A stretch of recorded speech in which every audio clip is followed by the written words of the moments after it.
Hallelujah. So, welcome po sa ating lahat, mga kapatid, and welcome po sa ating mga visitors.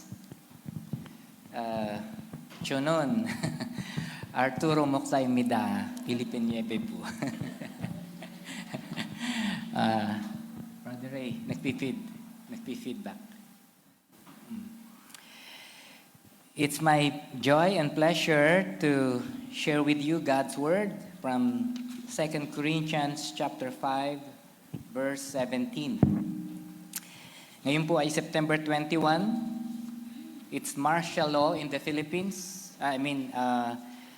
Commemoration of martial law. In 1972, I was 2 years old when martial law was ordered. And my 2 siblings were born on September 21.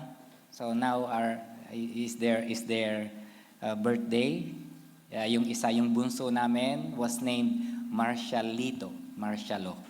From Marcialito. At yung sinundan ko, si Ate Presi, walang kinalaman sa martial law. Hindi pa martial law, wala pang martial law nung pinanganak siya. And my niece also celebrates her birthday today, so September 21. And today in the Philippines, we are having national rally against corruption.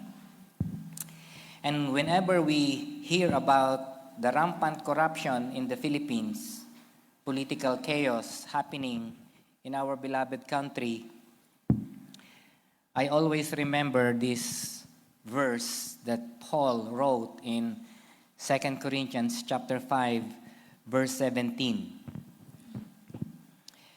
I would run to this verse for hope. So I entitled the message, Newness in Christ.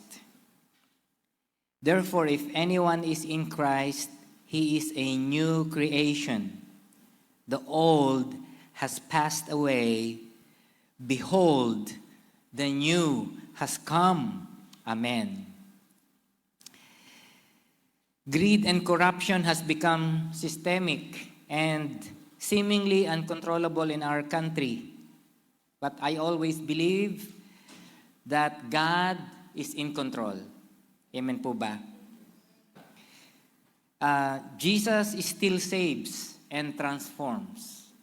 Kaya nagpapasalamat tayo na may mga nabubuko or na-expose na mga corruption because that's one way for change and transformation. But most of all, it is Jesus who saves and transforms lives and nations. A personal encounter with Jesus brings true transformation inside, inward, and outward. Maaaring hindi natin nakikita yung isang pagbabago, maaaring ito'y instant, maaaring passive. The other one can be visible, gradual, and active. So yun po yung dalawang uri ng transformation na ginagawa ng Panginoon sa atin. Yung inward, which is unseen, instant, biglaan niya, mabilis yan, immediate, and passive. Walang ginagawa yung tao, but nangyayari sa kanya. At yung tinatawag nating outward transformation, outward newness, outward change, ay nangyayari naman minsan dahan-dahan, it is visible, dahan-dahan, gradual, and ito ay kailangan ng ating participation, activity. Active po ito. But both of this transformation are gracious acts of God through our Lord Jesus Christ. Paano ba nangyayari ito? Paano ba nagkakaroon ng transformation sa buhay ng isang tao? Ang una pong bagay na makikita po natin sa verse, it's the importance of being in Christ. Ang sabi po ng verse natin, the beginning of the verse, if anyone is in Christ, there will be transformation, there will be newness, as long as we are connected with the Lord Jesus Christ. New creation only happens when we are connected with Jesus Christ. To become a new creation, dapat meron tayong transformation or conversion of our heart. Ang tawag ni Jesus dito ay second birth. Sabi niya kay Nicodemus, you must be born again. No? Walang tunay na transformation, walang pagbabago kung wala yung kapanganakan na ikalawang kapanganakan. So last week, several of our members celebrated their birthday. Yesterday parang dalawa yung napuntahan ko na nag-pray tayo for Thanksgiving sa birthday. That's first birthday. But real transformation comes when we have experienced yung second birthday. You must be born again. Second birthday. It is not simply attending a Christian church. It is not simply changing your religion, but it is changing your spiritual relation. To be in Christ is God's grace. Biyaya po ng Panginoon yung magkaroon ka ng bagong buhay. Someone shares the gospel, and you listen, and as you listen, the Holy Spirit will work and illumine your mind so you can understand the saving love of God and the sacrificial death of Jesus Christ. Biyaya po ng Diyos yan. The Holy Spirit convicts us of our sins and will lead us to repent. Biyaya din po ng Diyos yan kasi kahit alam natin ang kasalanan natin, marami tayong kasalanan, kung hindi tayo papalambutin ng Holy Spirit, yung ating puso, alam lang natin, pero hindi tayo magsisising lubos. The Holy Spirit opens our hearts to receive the Lord Jesus Christ. That's also by the grace of God. It happens inwardly. You don't see them, but you can feel them. Nararamdaman mo. You know them because it's what the Bible says. And out of these inward changes, yung nangyari sa ating kalooban, ay nagsisimula naman yung pagbabago sa ating panlabas. Yung outward change which are visible, God-honoring, and beneficial. Beneficial po ito. So, ang sabi po ng ating verse, if anyone is in Christ, he is a new creation. Ano ba yung mga pagbabago na nangyayari sa ating kalooban nung si Kristo ay pumasok sa atin? Nung si Kristo ay ating sinampalatayahan? Una, we receive a new identity in the Lord Jesus Christ. Nagkakaroon po tayo ng bagong pagkikilanlan, bagong pagkatao. Sabi ng John 1:12, we are given the right to become God's children. Ang sino mang sumampalataya sa Kanya ay tinatawag na anak ng Diyos. Nararanasan po natin yung second birth, new birth. We are not orphans anymore. Hindi na po tayong mga ulila. We can call God our Father. Ipinadala ng Panginoon ang Kanyang anak so that we might receive adoptions as sons. Hindi na tayo slave, tayo ay anak na. At kung tayo ay anak, tayo ay tagapagmana ng makalangit na pagpapala. Jesus calls us sheep, His sheep. Sa 1 Peter, ang sabi ni Pedro, tayo ay chosen race, meron tayong royal priesthood. Tayo ay naging holy nation, people for God's own possession. Sabi pa niya, dati-rati hindi kayo tao. Once you were not a people, but now you are God's people. New identity yan. Once you had not received mercy, but now you have received mercy. Talagang meron tayong bagong pagkikilanlan. New identity because of Christ in us. Second na nangyayari sa atin, we receive new relationship. We receive new relationship. Nung tayo ay wala pa sa Panginoong Jesucristo, ang tawag sa atin po ng Bible, we are called children of wrath, anak ng puot. Kasi tayo ay kinapupuotan dahil sa ating mga kasalanan. Without Christ, we are called God's enemies, kaaway ng Diyos. Pero dahil kay Jesus Christ, in Christ, we are called God's beloved. Mahal tayo ng Panginoon. Mga minamahal ng Diyos. Without Christ, the wrath of God remains on us. But in Christ, we have been saved and are justified. Pinawalang sala at iniligtas. Ang sabi po sa Romans 5:9-11, while we were enemies, we were reconciled to God by the death of His Son. Tayo'y nagagalak sa pamamagitan ng ating Panginoong Hesukristo na sa pamamagitan niya'y nagkaroon, natanggap natin yung pakikipagkasundo sa Diyos. Jesus calls us His friends, sabi ng John 15. Ang pinakamahalaga sa lahat, tinawag nga tayong mga anak ng Diyos. New relationship po iyan. Pangatlo, in the Lord Jesus Christ, we have new destination. We have new position in the Lord Jesus Christ. Ano po yun? We are safe and secure in the hands of the Lord.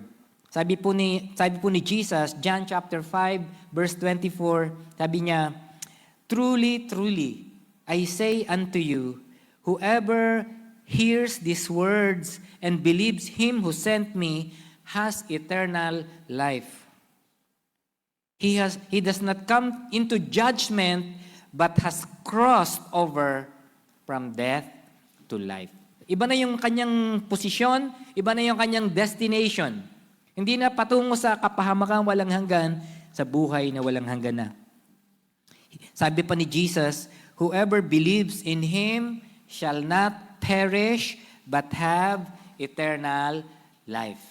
2 beses po niya sinabi, John 3:16, at napag-usapan natin, John 10:28 and 29. Dati-rati tayo yung mga patay dahil sa kasalanan, but God made us alive in Christ. Tayo kanyang ibinangon, kasama ni Jesus, and He seated us with Him in the heavenly places in Jesus Christ. Ephesians 2:5 and 6. In Christ, we were forgiven, pinatawad po tayo, at pinawalang sala. Saved from condemnation. Hindi na tayo hahatulan. Yan po yung kagandahan ng nakay Kristo, in Christ. We were separated from Christ, having no hope, without hope in the world, but now in Christ, we who once were far off have been brought near by His blood. So, iba na yung kinalalagyan natin dati-rati, andun tayo, ngayon andito na tayo sa piling ng Panginoon. Amen. At pang-apat na inihanda ko, marami pa yan, pero apat nang inihanda ko, we receive the Spirit of God. We receive a new spirit because of our Lord Jesus Christ. When you receive the Lord Jesus Christ, kasi mga kapatid, the Heavenly Father is so pleased, so honored, glorified nung tinanggap mo yung anak niya. He did not only make you His child, He also sent the Holy Spirit. Imagine, the third person of the Trinity, the third person of the Godhead, ay tumatahan sa atin when you receive Jesus Christ. The Holy Spirit is the believer's seal. Ang tawag nga sa atin ng Bible, tayo ay temple of the Holy Spirit. We become the temple of the Holy Spirit. Tinanggap natin yung tatak at tanda ng pag-aari ng Diyos. Tatak ng kaligtasan. At ang tatak na iyon ay walang iba kung hindi ang Holy Spirit mismo. He guides the believers. He convicts us when we sin. He reminds us of the words of Jesus Christ and leads us into all truth and righteousness and many more. Amen. So yun po yung mga inward changes na nangyayari once na nasa atin si Jesus Christ. Pero hindi lang doon nagtatapos. Yung nangyari sa ating kalooban, when our faith in Christ is true, merong lumalabas, merong nakikitang panlabas na pagbabago din. Outward visible newness, changes that are manifest in our lives. Kung ano yung nangyari sa kalooban, ay lumalabas sa ating buhay, sa mukha natin, sa kilos natin, sa salita natin. Kahit nga, kapag yung isang bata, kapag yung baby ipinanganak, may sound siya. Ang isang taong ipinanganak na muli, merong palatandaan na siya ipinanganak na muli. Ano kaya yung mga palatandaan na nakikita mo sa buhay mo nung ipinanganak ka na muli? Ano yung nakita ng mga tao sa'yo na nasabi nila, mukhang Christian siya talaga. Talagang Christian na siya kasi may nakikita sila sa atin. When one receives the Lord Jesus Christ, ang unang-unang makikita na obvious, yung joy.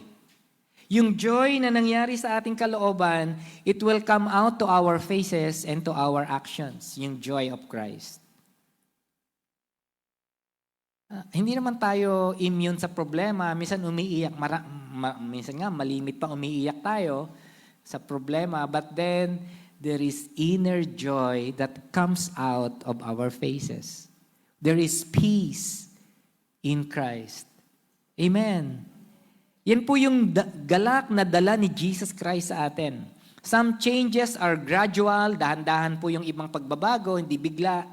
Kasi hindi naman biglang lumago na tayo sa pananampalataya. Pero merong mga pagbabago na bigla nung dumating si Jesus Christ, nagmamanifest sa iyong katawan, sa iyong kilos, sa iyong mukha, sa iyong salita, ang mga pagbabago. A change of heart leads to a change of conviction and desires. And habang lumalago tayo, there will be spiritual fruit that manifest. Kapag tayo ay tumitibay, tayo ay tumatangkad sa buhay pananampalataya, nagiging responsable tayo, and nagiging productive tayo. Amen. All things have passed away, sabi po ng verse natin, 2 Corinthians 5:17, all things have passed away. Yung tinatawag pong all things diyan ay tumutukoy sa ating lumang pagkatao, sa ating makasalanang buhay noon. Pero noon na yon, yung ating pride, meron pa rin tayong pride ngayon pero kukunti na siya. No? Yung ating love for sin, reliance on works, personal opinions, habits, passions, kapag nakikristo na po tayo, these things have passed away, sabi po ng Bible, ng ating verse ngayon.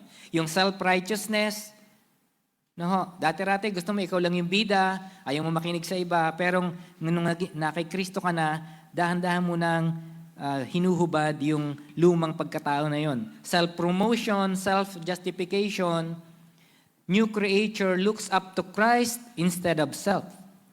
All things have died, nailed on the cross with our sinful nature. Kaya ang sabi po ng verse, the new has come. The new has come. Sabi po ng verse natin. Sana hindi lang ito sa verse. Sana hindi lang ito sa salita. Hindi lamang ito sa Bible. Meron pong dapat na nangyayari sa ating buhay talaga na nakikita natin. Tingnan po natin yung isang patutuo ng isang taong nangaral ng salita 5 years ago. 5 years later, nakita niya yung tao na meet niya 5 years ago, earlier. Tingnan po natin. Wala po yung sound. Okay. We were on the Santa Monica Pier in California. Siya po yung when evangelist. I saw what looked to me like a gang. So I ran up to these guys for an interview, and then things got a little tense. Jesus said, you heard it that it was said, do not commit adultery. Right. But I say to you, Jesus said, whoever looks at a woman to lust after her. Wait a little time, sure. Oh, yeah? Stop. Yes. I can show you in Matthew chapter 5. It says, you have heard it said by... Did not say that. I'll show you in my Bible. He's talking to me. Hold on. Okay? You shall not commit adultery. But I say to you... I was on Hollywood Boulevard with our Ambassadors Academy who were doing open-air preaching on the street. When I saw an onlooker, and I thought, that's the guy from the video that gave Kirk such a hard time all those years ago. But he looked different, and this guy was holding a Bible and listening to the preaching. I go, it's not very likely. But then he did something that absolutely convinced me it was the guy. He started biting the inside of his lip, just like the guy on the video, and I knew it was him.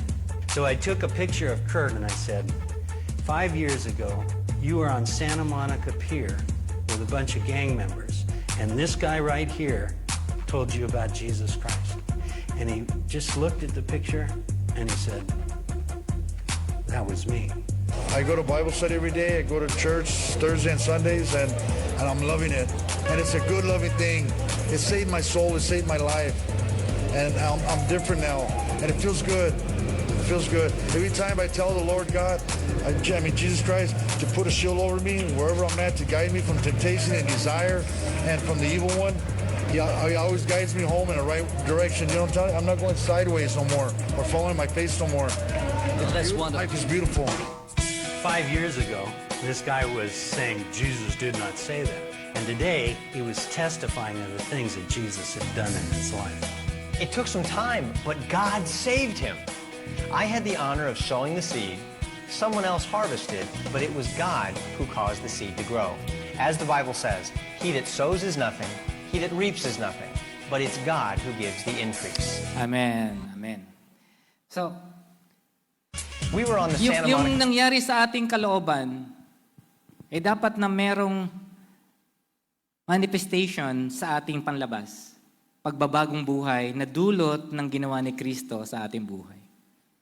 Yun po yung patunay na buhay si Kristo sa atin.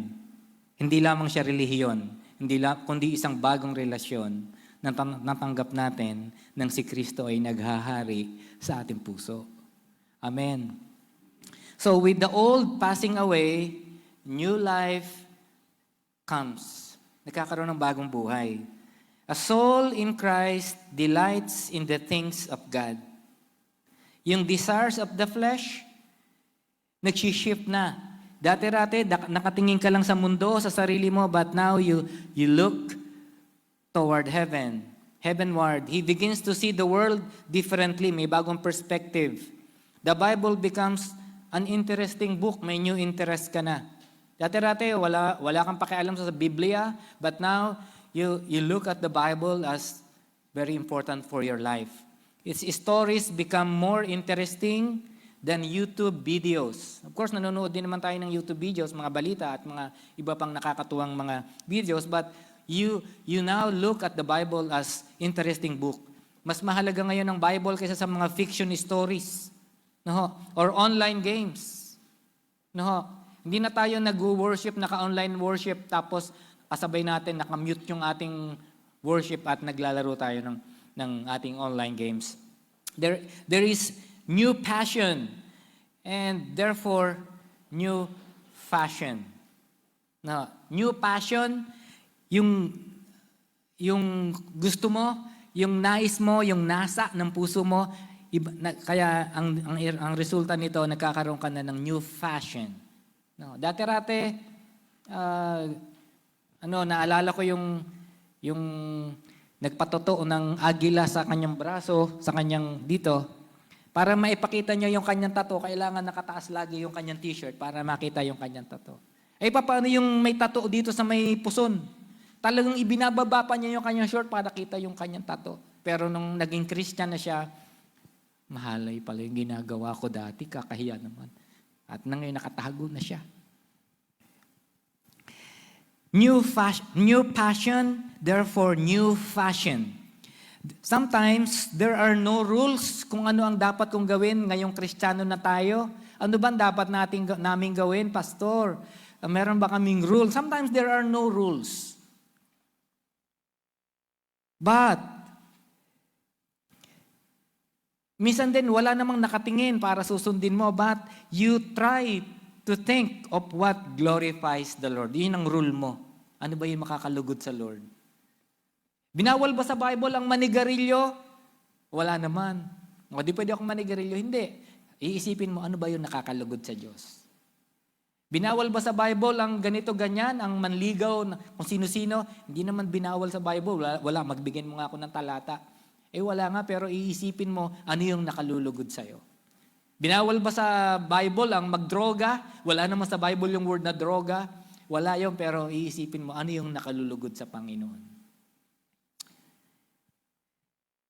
There are no rules to follow sometimes, but you will think of what glorifies the Lord. The fruit of the Spirit shows. Ano ba yung fruit of the Spirit? Very familiar na po sa atin. Love, joy, peace, patience, kindness, goodness, faithfulness, gentleness, and self-control. Meron ka ng bagong damdamin sa iyong kapwa. There is compassion for the lost.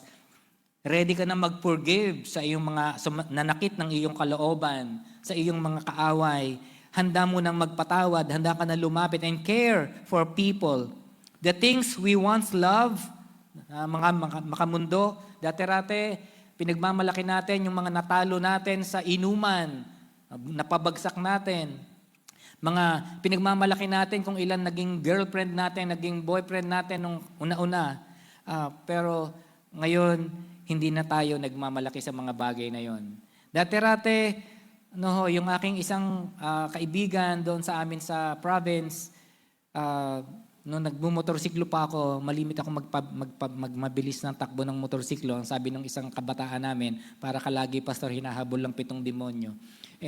Pero mabilis akong magmotor, pero someone is nagdadrive mas mabilis. At minsan nagdadrive ako, mga 80 lang naman yung takbo ko. Nilampasan ako ni Joey. Joey yung pangalan niya. Wala pa siyang helmet. Tiningnan pa niya akong ganun. Nakangiti, ganun-ganun pa siya sa akin para naghahamon ng karera. Hindi ko naman nilabanan. And then, nabalitaan ko na lang, kasama pala ako sa mga natalo niya sa kanyang, nalampasan niya sa karera. Nakikipagkarera pala yung lagay na yun. Wala akong kaalam-alam. Yun pala yun. So, natalo daw niya ako sa karera. Pero wala na si Joey ngayon. Patay na aksidente. There are new feelings toward people. There is now compassion for the lost, forgiveness for enemies, care for people. Ayaw na natin yung mga bagay na dating ipinagmamalaki natin, hindi na natin pinagmamalaki. Ang ipinagmamalaki na natin ay si Kristo. Ang sabi ng Bible, we put off the old man with his deeds and put on the new self, created to be like God in true righteousness and holiness. Amen. Nagkakasala pa rin tayo. Newness doesn't mean perfect. We still sin, but unwillingly and less frequently as we mature. The new creation is no longer a slave to sin. Nagkakasala pa rin pero hindi na tayo masaya. At kapag bumagsak tayo, sisi agad tayo, mag-sorry agad tayo kay Lord. Our new self hates the sin that still holds us. Malaya na tayo from the power of sin. Sabi ng Romans 6 verse 7, we are now empowered for righteousness. We now have the choice to not let sin reign or to count ourselves dead to sin but alive to God in Christ Jesus. May bago na tayong pagkatao at mahal na natin si Kristo. Amen and amen. Amen. Mga kapatid, nangyayari ngayon sa Philippines at sa lahat ng panig ng mundo, Jesus is the hope for sinners and for the nations. Jesus is the hope for sin and greed. Pwede pang mabago ang buhay na masama. Ang buhay na magulo. At maging ang buhay na walang katiyakan in Christ. Kailangan lamang natin magpatuloy, ibahagi si Kristo. Share Jesus Christ. If you cannot share, sabi ko nga lagi, PCI. Pray, care, and invite. As long as there is someone who shares the gospel of Jesus, there is hope. Hope for sinners, for broken families, and for a troubled nation. Mga kapatid, may pag-asa pa ang Philippines. Huwag lang manahimik ang mga Kristiyano. Huwag lang manahimik ang mga simbahan, ang mga Christian churches. Huwag lang manahimik ang mga pastor at misyonero. If anyone is in Christ, he is a new creation. The old has passed away. Behold, the new has come. Amen. Amen. Tayo po ay aawit ngayon ng ating tugon sa mensahe ng Panginoon. Only a person who is saved in Christ is changed. And let us spread itong salvation and transformation that the Lord Jesus gives. Amen.